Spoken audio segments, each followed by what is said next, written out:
जय श्री राम जी। रामचरितमानस अयोध्या कांड में आज हम आगे चलते हैं। हम दोहा नंबर 19 से आगे चलेंगे। और यहाँ तक हमने जाना कि कैसे जो है माता सरस्वती बुद्धि फेर गई है मंथरा की, और वो अब कैसे कद्रू विनीता और कैसी कैसी पुराणों में से उदाहरणें दे देकर कैकई की बुद्धि को भी फेर रही है। हाँ जी, बढ़िया आशु जी आगे।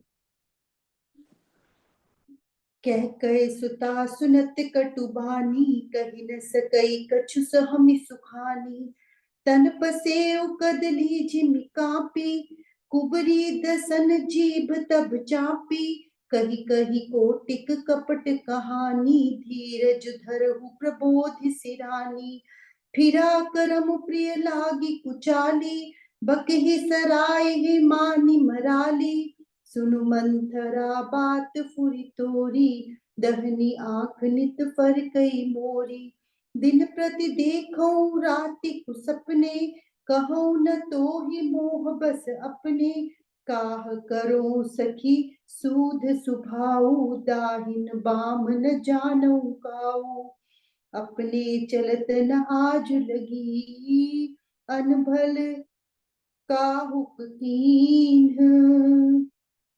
केहि अघ एक ही बार मोही, दैन दुसह दुख दीन। सियावर राम जय जय राम, मेरे प्रभु राम जय जय राम। नै हर जन्म भरब बर जाई, जियत जियत न करबी सवती सेवकाई। अरि बस देऊ जियावत जाही, मरनु नीक तेहि जीवन चाही। दीन बचन कह बहु विधि रानी, सुनि कुबरी तिय माया ठानी। अस कस कहु मानि मन ऊना, सुख सुहाग तुम कहूँ दिन दूना। जेहि राउर अति अनभलता का, सोई पाए ही यहूद फल परिपाका। जब ते कुमत सुना मैं स्वामिनी, भूख न बासर नींद न जामिनी। पूछे गुनि न देख तिन की खांची, भरत भुआल हो ही यह सांची। भामिनी करहुत कहो उपाऊ, है तुमरी सेवा बस राऊ। परौ कूप तुअ बचन पर, सकऊं पूत पति त्यागी। कहसी मोर दुख देखी बड़, कसन करब हित लागी। सियावर राम जय जय राम, मेरे प्रभु राम जय जय राम। मंथरा ने जब इतनी कद्रू और विनीता की कहानी भी सुनाई है ना, तो वो सुनने के बाद और भी बहुत सारी उदाहरणें दे देकर कैकई को समझाने की कोशिश की है। तो जब ये बातें कैकई ने सुनी है ना, तो डर गई है, डर गई है और बोल ही नहीं सकती। पसीना आ गया है शरीर में। जब हम भी डरते हैं ना, तो एकदम से हमारे शरीर की हालत ही अलग हो सकती है। रोमांचित होते हैं, अलग हालात होते हैं, आनंद में होते हैं, तो हमारे शरीर से पता चल जाता है देखने वाले को कि ये किस हालत में है इसका। तो वैसे ही कहते हैं, तुलसीदास जी ने लिखा है उसके शरीर में ना कि कई के पसीना हो गया, कांपने लगी। और जब मंथरा ने ये देखा ना, तो ये तो बहुत ज्यादा डर गई है। तो फिर वो थोड़ा थोड़ा आराम से बात करने लगी है कि बहुत ही ज्यादा तो नहीं डर के ये ना हो कि कई की हृदय गति ही रुक जाए और ये मृत्यु को ही प्राप्त हो जाए। मैं तो इसको क्या है, भरत को राजा देखना चाहती हूँ, तो मैं तो कई को ये बात समझाने के लिए आई हूँ। और फिर थोड़ी देर के लिए ना रुक गई है मंथरा, कुछ बोला नहीं। फिर आराम से आराम आराम से उनको बातें समझानी शुरू की हैं कि कई को कपट की ऐसी कहानियां बना बना के रानी को समझाया। और फिर कहा है कि धीरज रखो, कोई बात नहीं, मैं तुम्हारे साथ हूँ, मुझे पता है ये कैसे सब सुधार करना है।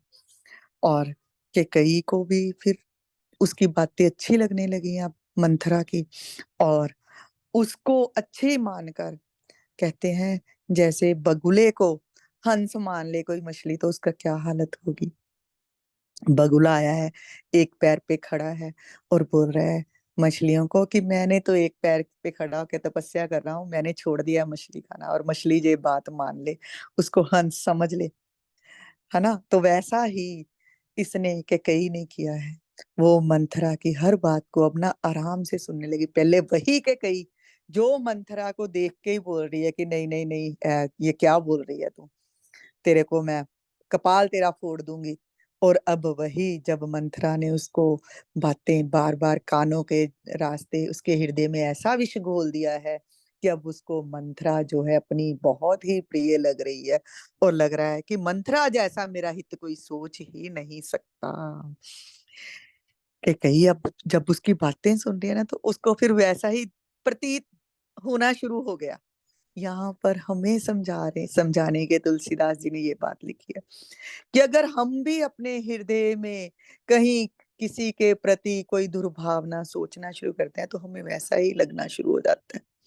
कोई देख के, किसी ने हमें देखा भी नहीं, निकल गया पास से, हमें ऐसे कोई फर्क नहीं पड़ेगा। जैसे कोई तीसरा बंदा आके हमें कहेगा ना, वो तेन जान के ना, तुझे देख के वो अनदेखा करके निकल गई है। अग, और आप फिर एकदम से वहां तक सोचना शुरू हो गए, हाँ हाँ, सच में वो तो जानबूझ के मुझे ऐसे देख के निकल गई है, मेरे से पलट के निकल गई। यही बातें यहाँ समझा रहे हैं। कई बार कोई अपने आप में कुछ और सोच रहा होता है, तुम अपने हृदय में जैसा विचार करोगे ना, तो तुम्हारा हृदय वैसा ही दर्पण है, वैसा ही तुम्हें दूसरे के बारे में दिखाएगा। तो इसलिए अपनी सोच जो है हमेशा सकारात्मक रखो, पॉजिटिव थिंकिंग रखो। कोई निकल गया, पास से नहीं बुलाया, तो कई बार हो सकता है वो अपनी किसी सोच में डूबा है, ये बात भी हम मान सकते हैं। कोई किसी के बारे में आपके कानों में आकर विष घोल रहा है, तो उसको सुनना नहीं चाहिए। यहाँ मैं थोड़ा इसमें विश्राम लेके एक बात सुनाती हूँ। कोई ना किसी संत महात्मा के पास गया कोई सुनाने के लिए कि आपके ना शिष्य ने ना, एक ने आपके बारे में ना कुछ बात कही है, मैं आपको बताने के लिए आया हूँ। तो वो आगे से क्या कहते हैं, कहते हैं अच्छा, तो तेरी बात तो बाद में सुनूंगा, तो पहले ये बता कि तूने जो बात सुनी है वो मेरे हित की बात है। कहता नहीं नहीं, वो तो कुछ और बात है। कहते अच्छा, फिर दूसरी बात बता कि मेरे को उस बात से कोई फर्क पड़ेगा, मेरे स्वभाव में कोई अंतर है। कहते नहीं। फिर तीसरी बात उन्होंने पूछी। फिर ऐसे ही जब ऐसी बात कही, तो वो सुनाने वाला जो चुगली करने आया था, किसी और की बात सुनाकर संत के हृदय में विष घोलने आया था, तो वो वहीं से पलट गया। तो ये हमारे लिए यहीं पर, यहाँ पर भी तुलसीदास जी यही समझा रहे हैं कि जब के कई को मंथरा ने ऐसी बातें समझानी शुरू की, तो अब के कई को दिखना शुरू हो गया कि हाँ, अयोध्या में तो सब मेरे शत्रु ही हैं। ये कौशल्या जो है मेरी सौत है, ऐसा है, और राम ऐसे हैं, जहाँ राजा दशरथ ऐसे हैं। ये उसको वैसे ही जैसे वो दिखाना चाह रही है, उसके हृदय में विष घोल दिया और वैसा ही दिखना शुरू हो गया। और हमें संभल कर रहना चाहिए। जो आकर हमें किसी और के बारे में कुछ और बताना चाहता है, हमें सुनना ही नहीं चाहिए, ये कान नहीं धरना चाहिए। यहीं से विष प्रवेश, कानों के रास्ते से ही विष प्रवेश करता है। यहाँ पर किसी की कोई निंदा चुगली हो रही है, वहां से निकल जाना चाहिए, साइड होके निकल जाओ। हाँ, मुझे जरूरी काम आ गया, मैं बाद में सुनती हूँ आपकी बात, ये कहकर हम निकल सकते हैं। कई बार फंस जाते हैं, परिस्थिति ऐसी होती है नहीं निकल सकते, तो वहां पर हम कुछ ना कुछ बहाना लेकर निकल जाएंगे। ये भी सुझाव है, कहीं से मिला था मुझे, ऐसा ही मैंने बता दिया आप लोगों को। तो अब ये जब कहा है ना मंथरा ने के कई को, तो कई कहती ओहो, हाँ तूने बिल्कुल सही बोला, अब तो मेरे को सुन, तेरी बात बिल्कुल सत्य है। मेरी दाहिनी आंख भी फड़क रही है आजकल, मैं प्रतिदिन रात को बुरे स्वप्न देख रही हूँ। हाँ, मैं, मेरे तो दिमाग में नहीं आया मैं तुझे बताऊं, क्या करूं, मैं तो सीधी हूँ, मैं तो दायां बायां कुछ नहीं जानती।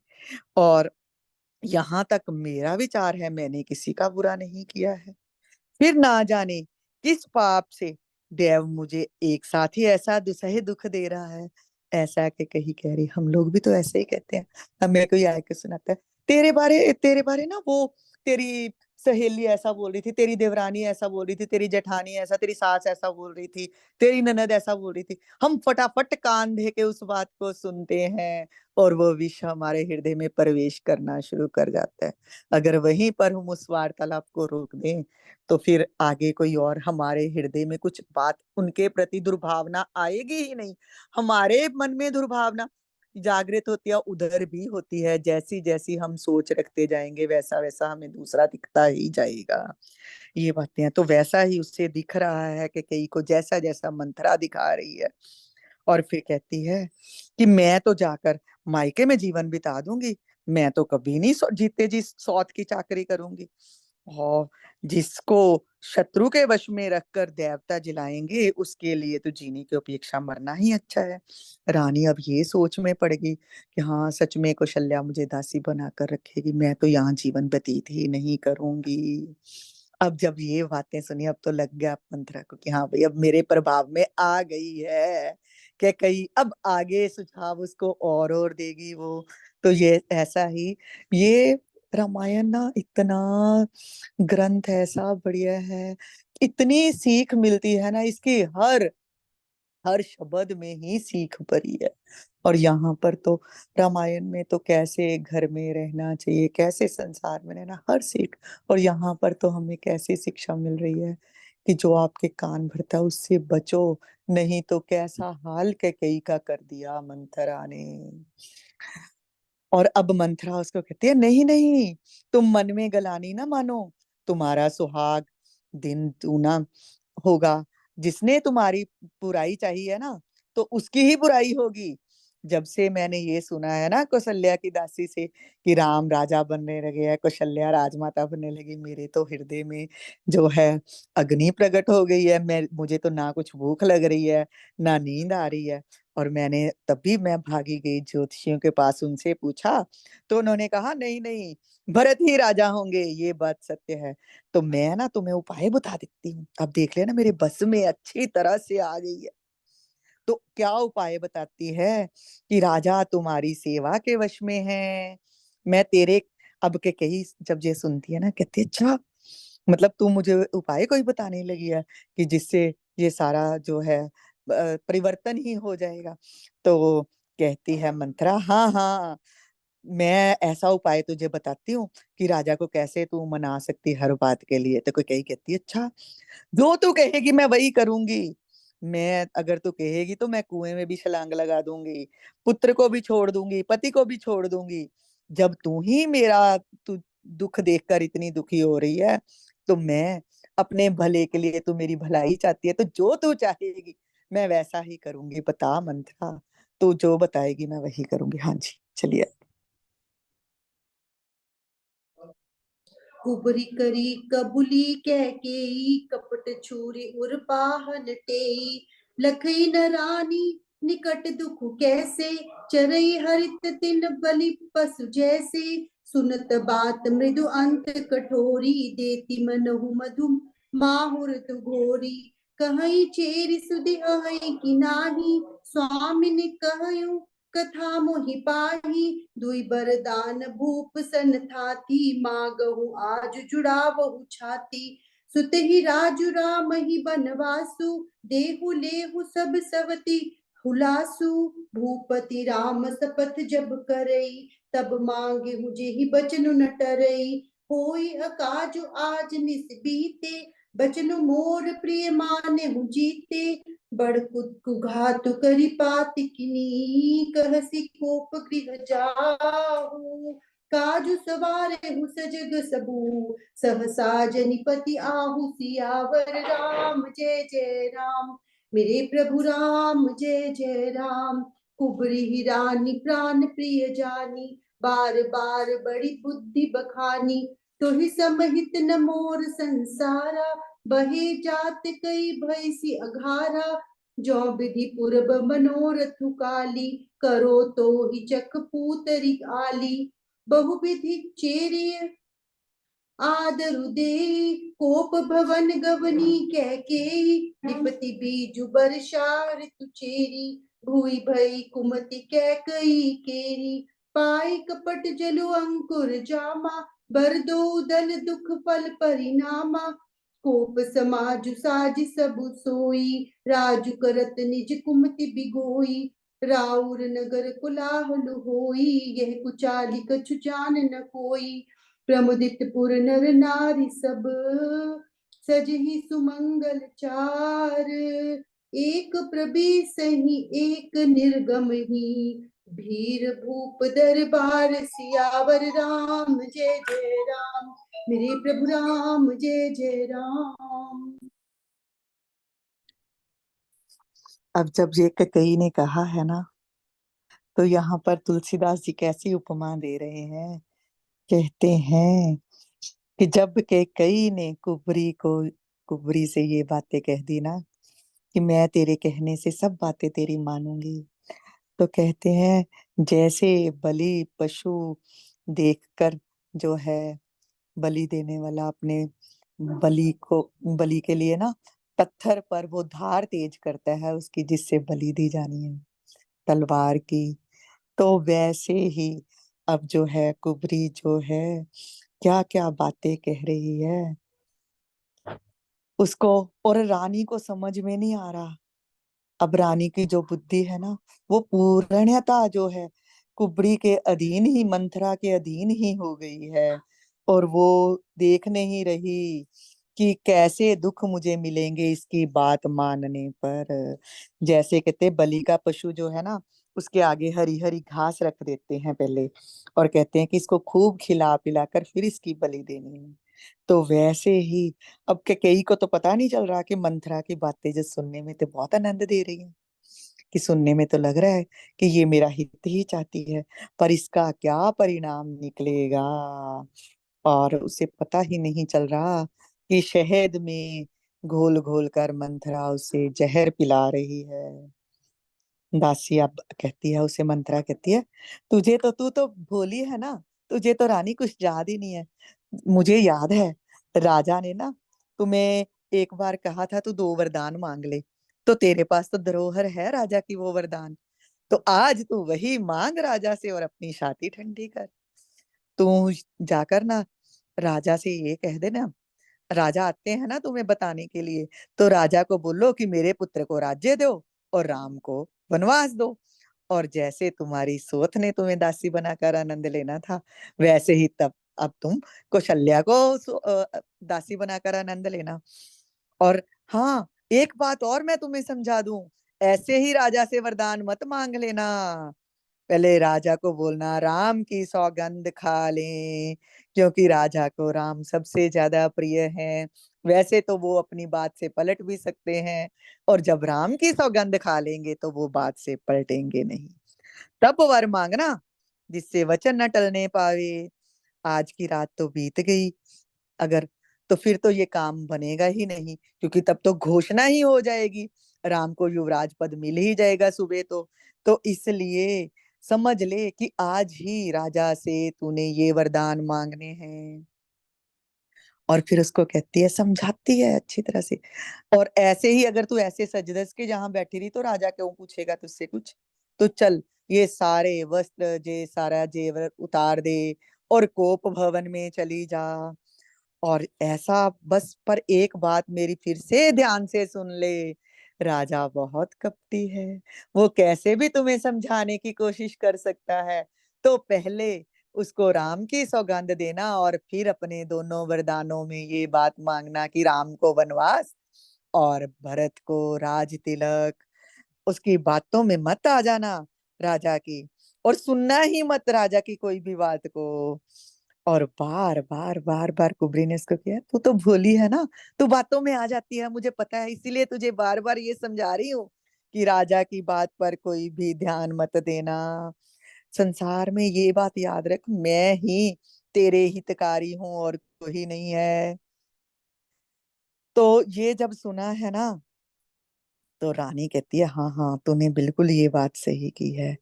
तो ठीक है, कल मेरा मनोरथ अगर पूर्ण हो गया ना, तो मैं तुझे आंखों की पुतली बना लूंगी। तो इस प्रकार दासी को भी बहुत सारा आदर दे करके कई कोप भवन में चली गई।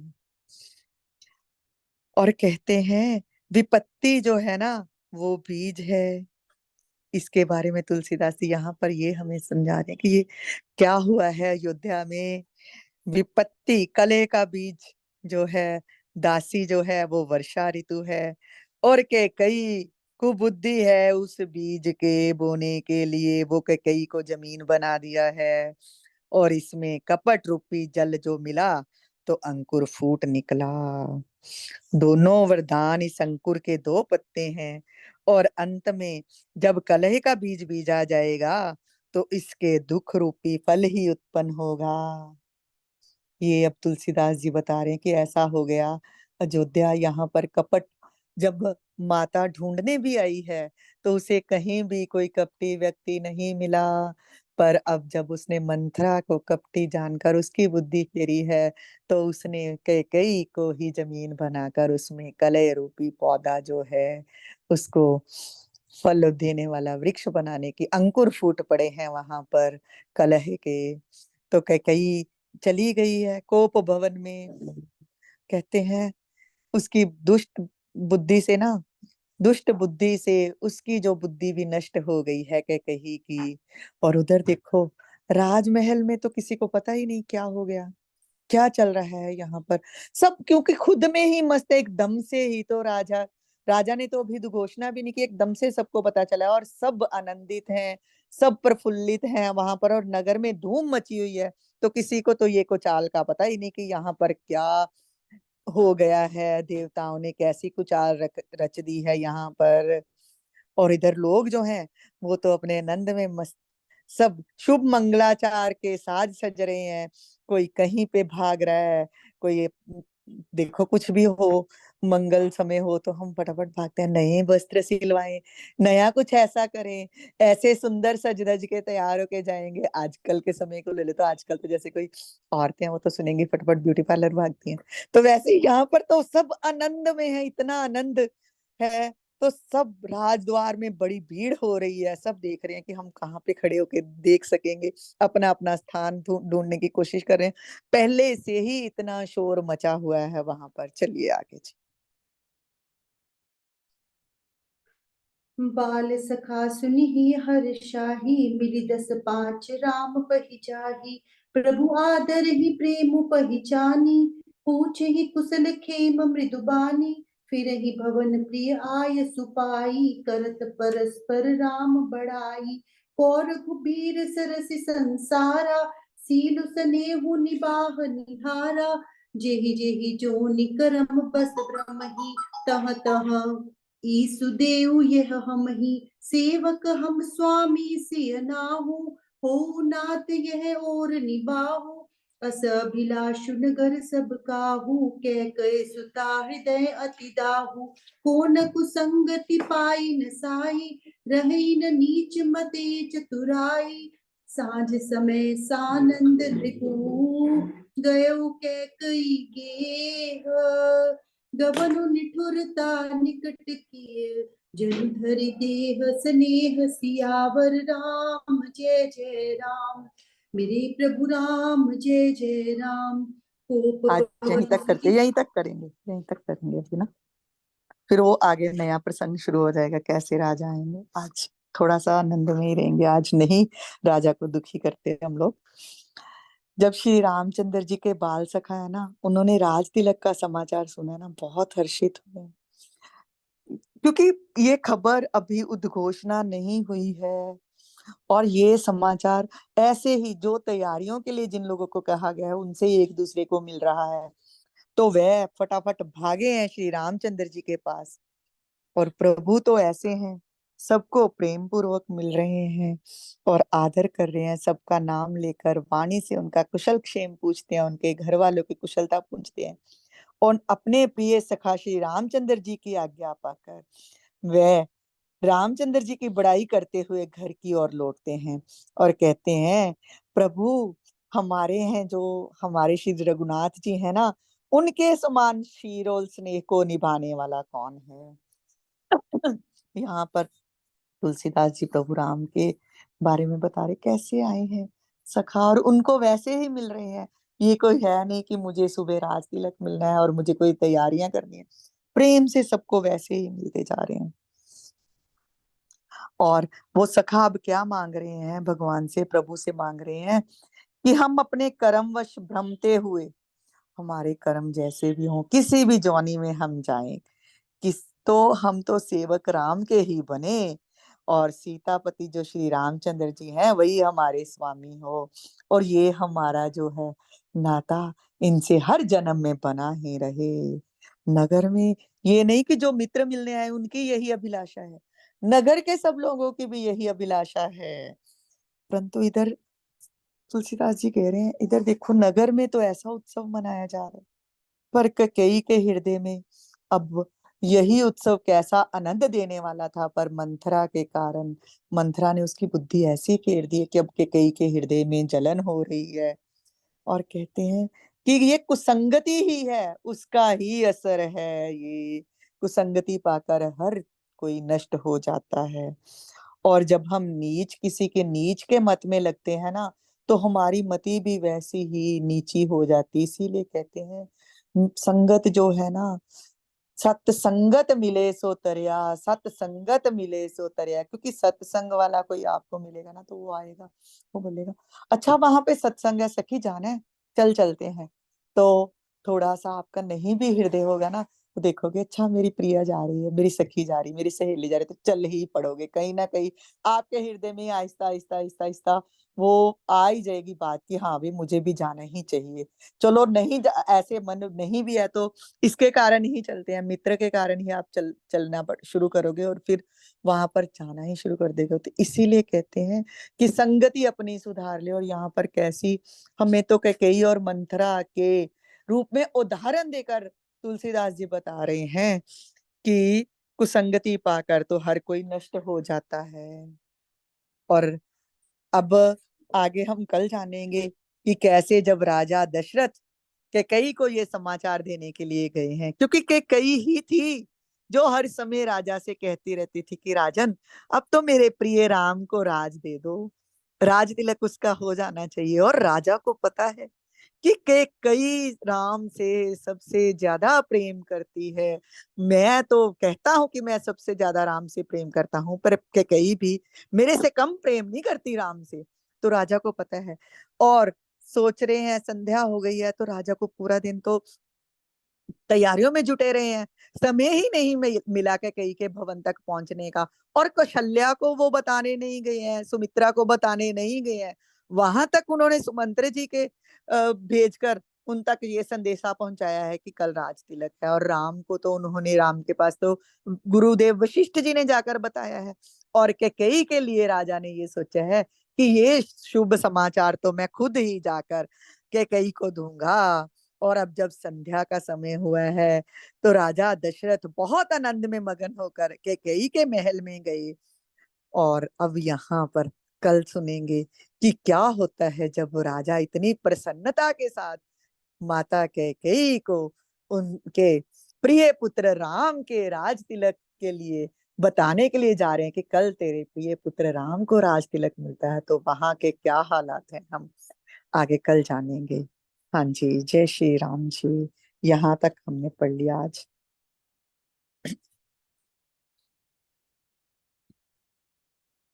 मंगल भवन मंगल हारी, द्रवहु सुदशरथ अजर बिहारी। राम सिया राम जय जय राम, राम सिया राम जय जय राम।